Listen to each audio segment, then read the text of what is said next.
Let's make a Minecraft bunker. Now the first part to making a bunker is selecting a location. And I think we want to use a cliff for reasons that will be revealed later. And I think the top of this little mountain will do nicely, so the next thing we have to do is get rid of all of these trees. And now that we've flattened out an area to start with, it's time to get work on the actual bunker itself. And here we are inside. Nothing fancy, but we do have a bed, a chest, a furnace, and a crafting table. Now the most important part of any bunker would be, of course, the hidden chests. Because if somebody did make it into your bunker, you wouldn't want them to be able to come up to your chest and just take all your stuff. You'd want it to be more difficult than that. So we are going to make it more difficult than that, and we're going to hide a bunch of chests in various ways.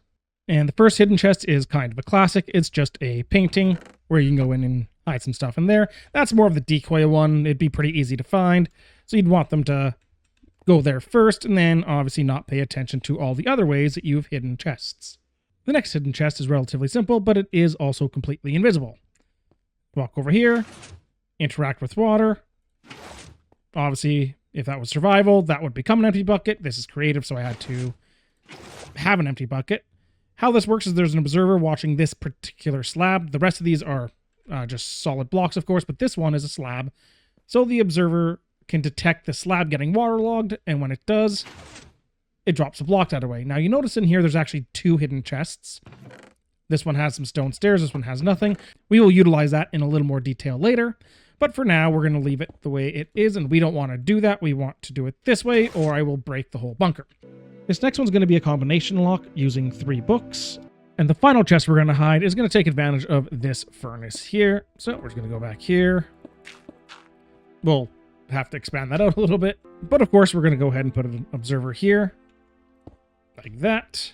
And the idea is you would come over here, you would take a piece of bamboo, and when the furnace starts, it'll detect it. And when the furnace shuts off, it'll detect it again. And that will open and then close the opening. And now if I test this, it should work just fine. So we'll do this, we'll put that in.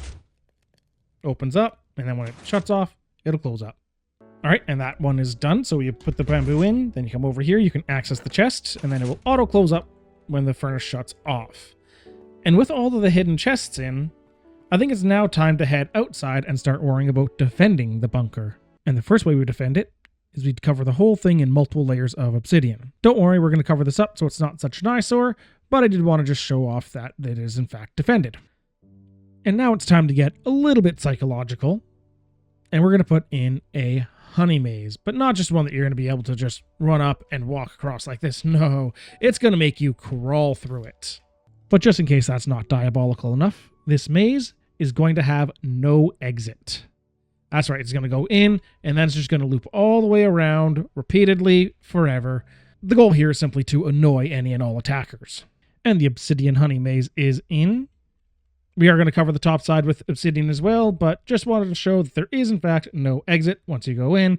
The only way to get out is the same way you went in. That should drive a few of those attackers nuts. Yep, and it is fair to say that this is sufficiently aggravating.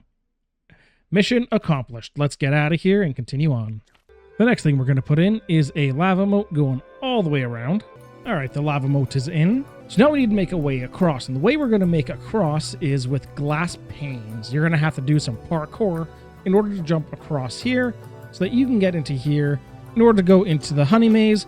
That doesn't go anywhere.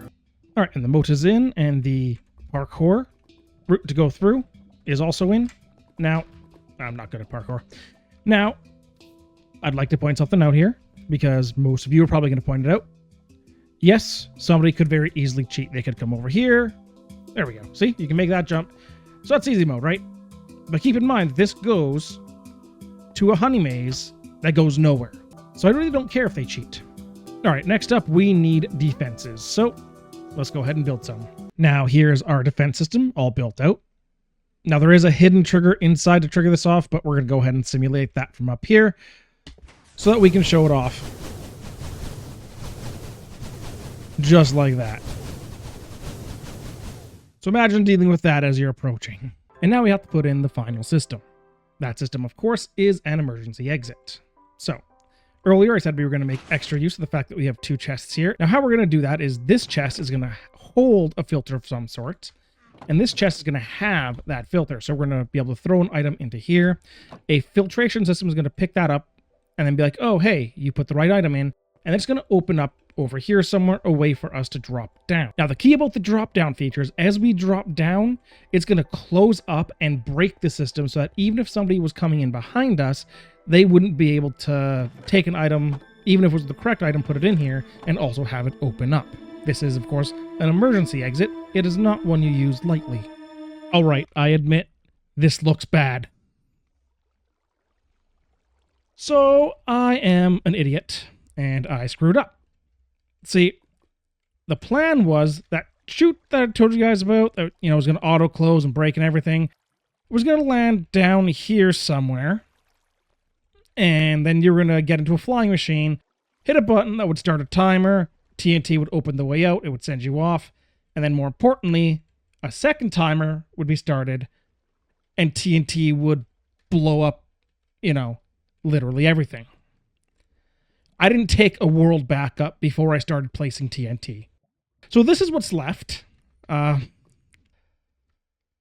Shockingly, basically everything on the outside seems to have survived. But there's no more bunker. Well, I learned something today. Not the most satisfying end to the video, but there it is.